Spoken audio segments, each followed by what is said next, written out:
হঠাৎ আপনাকে এক ডাক্তার রিপোর্ট দিয়ে বলল, আপনি আর মাত্র 30 দিন বাঁচবেন।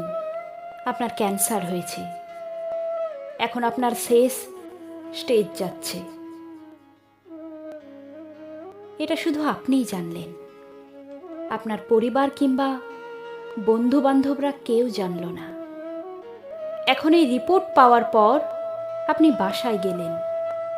প্রতিদিনের মতো আজকেও আপনার বাবা আপনাকে বকাঝকা শুরু করলো, তোকে দিয়ে কিচ্ছু হবে না, সারাদিন কোথায় থাকিস, তুই অকাজের ছেলে, ইত্যাদি ইত্যাদি।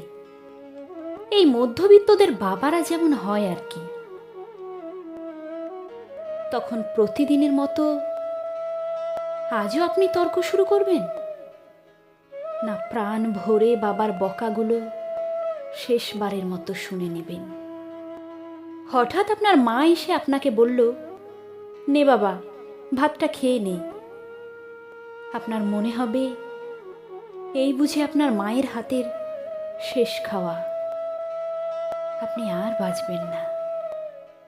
আপনি পরম তৃপ্তি নিয়ে খাবেন এবং আপনার কাছে মনে হবে এটি শ্রেষ্ঠ খাবার, যদিও ডাল ভাতও থাকে।